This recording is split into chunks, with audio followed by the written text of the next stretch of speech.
یعنی نمازی تو کم ہوں گے لیکن مسجدیں سجائی بہت جائیں گی۔ حضرت انس بن مالک کی روایت ہے، مسند احمد نے اس کو روایت کیا ہے، رسول اللہ صلی اللہ علیہ وسلم نے فرمایا قیامت قائم نہیں ہوگی یہاں تک کہ لوگ مسجدوں میں فخر و مباحات کریں گے، یعنی مسجد کے بنانے میں، اس کے سجانے میں، اس کی آرائش میں ایک دوسرے کا مقابلہ کرنے لگیں گے۔ ایک اور حدیث میں آتا ہے کہ قیامت کی علامات میں سے ہے کہ لوگ مسجدوں کو سجایا کریں گے، یعنی اللہ تعالیٰ کو نماز پڑھ کے خوش کرنے کی بجائے مسجد بنا کے سجا کے خوش کرنے کی کوشش ہوگی۔ حضرت ابو الدرداء سے روایت ہے کہ جب تم لوگ مسجدوں کو سجانے لگو، قرآن کو مزین کرنے لگو تو تمہاری بربادی ہے، کیونکہ قرآن پاک پڑھنے کے لیے آیا، محض سجانے کے لیے نہیں۔ آج آپ دیکھیں کہ بسا اوقات ہم اسے پڑھتے کم ہیں، سمجھتے کم ہیں، اس کے مطابق زندگی نہیں بسر کرتے، لیکن خوبصورت انداز میں سنہری الفاظ میں لکھوا کر گھروں میں سجا دیتے ہیں۔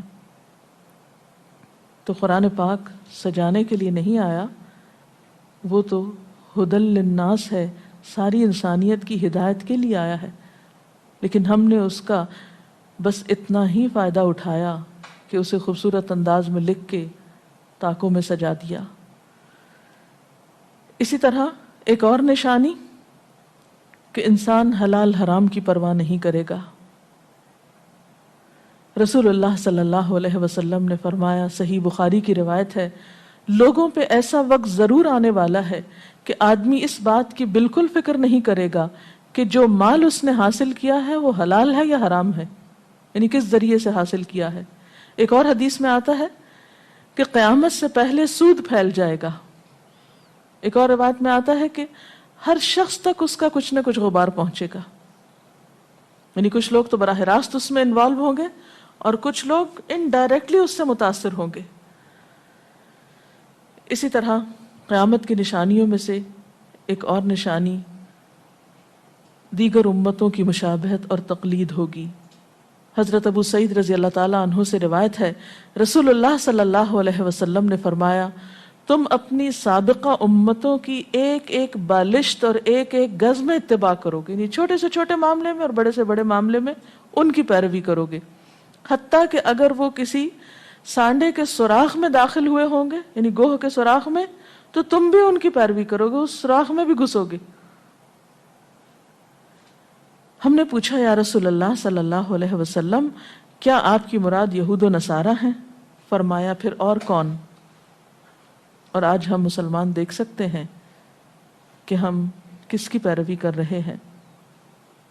کتاب اللہ اور سنت رسول اللہ صلی اللہ علیہ وسلم کی یا کسی اور کی۔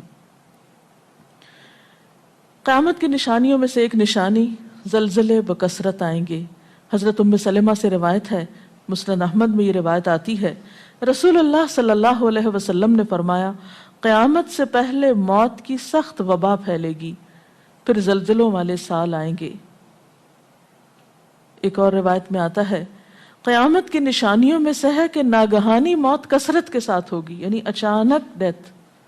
یکا یک بیٹھے بیٹھے فوت ہو گئے۔ امام بخاری نے اس حدیث پر کچھ شعر بھی لکھے ہیں جن کا ترجمہ ہے، فارغ وقت کو غنیمت سمجھ کر کچھ رکوع کر لو، یعنی فارغ بیٹھنے سے بہتر ہے کچھ نوافل پڑھ لو، قریب ہے کہ تیری موت اچانک واقع ہو۔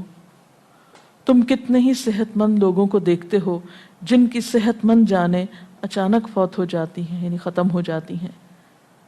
حافظ ابن حجر عسقلانی جنہوں نے بخاری کی شرح لکھی ہے فتح الباری، وہ کہتے ہیں یہ عجیب اتفاق ہے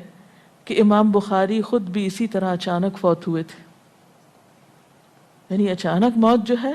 وہ کسی پر بھی آ سکتی ہے، کوئی نیک ہو یا بد ہو۔ ہم یہ نہیں کہہ سکتے کہ ہم بہت نیک ہیں یا ہم بڑے اچھے کام کرتے ہیں تو ہمارے ساتھ یہ معاملہ نہیں ہو سکتا، یہ کسی کے ساتھ بھی ہو سکتا ہے۔ اس لیے جو وقت آج ہمیں حاصل ہے، جو لمحات آج ہمیں ملے ہیں، ان کو غنیمت سمجھیں اور نیکی کے کام میں پیچھے نہ رہیں۔ نبی اکرم صلی اللہ علیہ وسلم کی زوجہ محترمہ حضرت عائشہ رضی اللہ عنہا کہتی ہیں کہ عبد الرحمن بن عوف رضی اللہ عنہ کی بیوی حضرت ام حبیبہ رضی اللہ عنہا رسول اللہ صلی اللہ علیہ وسلم کی خدمت میں حاضر ہوئیں اور استحاضہ کی شکایت کی۔ رسول اللہ صلی اللہ علیہ وسلم نے ارشاد فرمایا حسب عادت ایام حیض میں نماز نہ پڑھو، پھر ایام حیض ختم ہونے پر غسل کر لو۔ چنانچہ ام حبیبہ رضی اللہ عنہا ہر نماز کے لیے غسل کیا کرتی تھیں، اسے مسلم نے روایت کیا ہے۔ نماز سے مراد جب دوبارہ حیض سے پاک ہو کر نماز شروع ہونے کا وقت ہوتا تھا اس کے لیے، اس کا یہ مطلب نہیں ہے کہ ہر نماز کے ٹائم پہ غسل کرتی تھی۔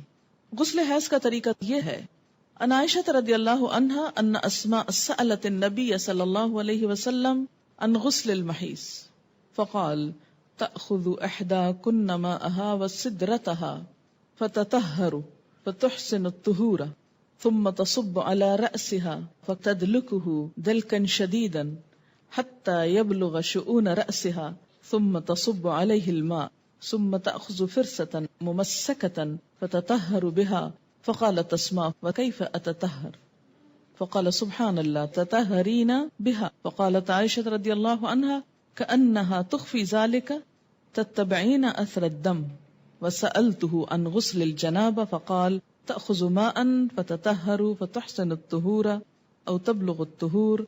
ثم تصب على رأسها فتدلكه حتى تبلغ شؤون رأسها ثم تفيض عليها الماء فقالت عائشة نعم النساء نساء الأنصار لم يكن يمنعهن الحياء أن يتفقهن في الدين رواہ مسلم۔ حضرت عائشہ رضی اللہ عنہا سے روایت ہے کہ حضرت اسماء رضی اللہ تعالی عنہا نے نبی اکرم صلی اللہ علیہ وسلم سے غسل حیض کے بارے میں سوال کیا کہ کیسے نہانا چاہیے اس کے بعد، تو آپ نے فرمایا پہلے پانی میں بیری کے پتے ڈال کر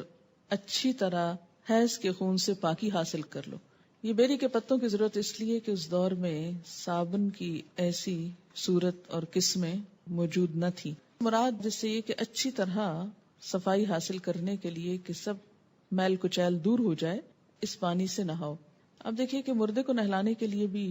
بیری کے پتے ڈال کر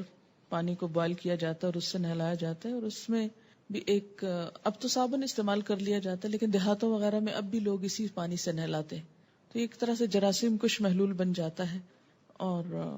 ہر قسم کی نجاست کو جسم سے دھو ڈالتا ہے۔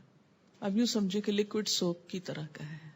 پھر سر پہ پانی ڈالو، یہ مراد اس سے یہ ہے کہ جہاں جہاں نجاست ہے اچھی طرح جسم کو مل کے دھو لو، پھر سر پہ پانی ڈالو اور خوب اچھی طرح ملو تاکہ پانی بالوں کی جڑوں تک پہنچ جائے۔ پھر سارے بدن پر پانی بہاؤ، پھر خوشبو لگی ہوئی روئی کا پھاہا لے کر اس سے پاکی حاصل کرو،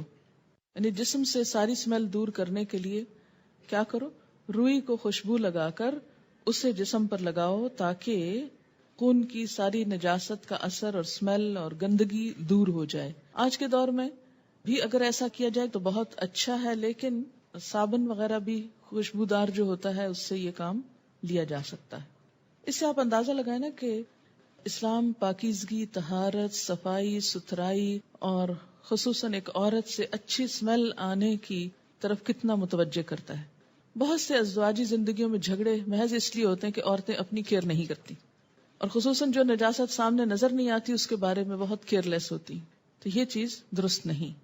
اس لیے آپ دیکھیں کہ اللہ کے رسول صلی اللہ علیہ وسلم نے اگرچہ مسئلے میں کتنی حیا ہے لیکن اس کے باوجود اچھی طرح کھول کے بات سمجھائی تاکہ کوئی بھی ابہام نہ رہے۔ حضرت اسماء رضی اللہ تعالی عنہا نے عرض کیا روئی کے پاہے سے پاکی کس طرح، یعنی کاٹن بڈ سے کس طرح؟ آپ صلی اللہ علیہ وسلم نے فرمایا سبحان اللہ، پاکی حاصل کرو۔ یعنی اب آپ اس سے زیادہ اور کیا ڈیٹیل بتاتے، یعنی اٹس انڈرسٹوڈ کہ روئی کے اوپر خوشبو لگا کے جسم کے اس حصے پہ لگاؤ کہ جہاں نجاست کے اثرات رہے ہیں تاکہ وہ سب کچھ دور ہو جائے۔ حضرت عائشہ رضی اللہ عنہا نے آہستہ سے بتایا کہ حیض کی جگہ پر لگاؤ۔ پھر حضرت اسماء نے غسل جنابت کا سوال کیا تو آپ صلی اللہ علیہ وسلم نے فرمایا پہلے پانی سے اچھی طرح استنجا کرو، پھر سر پر اچھی طرح پانی ڈال کر ملنا چاہیے تاکہ پانی بالوں کی جڑوں تک پہنچ جائے، پھر پورے بدن پر پانی ڈالو۔ حضرت عائشہ رضی اللہ تعالی عنہا کہتی ہیں کہ انصار کی عورتیں بھی کیا خوب عورتیں ہیں کہ دین کی باتیں پوچھنے میں شرم محسوس نہیں کرتی، اسے مسلم نے روایت کی ہے۔ عورت کے سر کے بالوں کی جڑوں میں چوٹی کھولے بغیر پانی پہنچ سکے تو چوٹی کھولنا ضروری نہیں، لیکن اگر نہ پہنچ سکے تو کھولنا ضروری ہے، کیونکہ بعض ممالک میں خواتین کے بال مثلاً افریقن کنٹریز میں آپ نے دیکھا ہوگا اتنے تھک ہوتے ہیں کہ آسانی سے انگلی ان میں سے نہیں گزرتی، اور بعض چوٹیاں اس طرح جیسے ہمارے ہاں فرنٹیئر کے علاقے میں اتنی باریک باریک بالوں سے بنائی بھی ہوتی ہیں اور ان کو آپس میں پھر ان کے ڈیزائن بنے ہوئے ہوتے ہیں اور بعض اوقات وہ اس طرح چپکا بھی دی جاتی ہیں کہ جس سے سکن تک پانی ڈائریکٹ نہیں پہنچ سکتا، تو ایسی صورت میں پھر ان مینڈیوں کو کھول دینا چاہیے. ان ام سلمہ رضی اللہ عنہا قالت قلت یا رسول اللہ صلی اللہ علیہ وسلم ان امرأة اشد ضفر رأسی افانقضه لغسل الجنابہ قال لا انما يكفيك ان تحسي على رأسك 3 حسيات ثم تفيدين عليك الماء فتطهرين رواہ مسلم. ام سلمہ رضی اللہ عنہا کہتی ہیں کہ میں نے عرض کیا یا رسول اللہ صلی اللہ علیہ وسلم میں اپنے سر پر چوٹی باندھتی ہوں،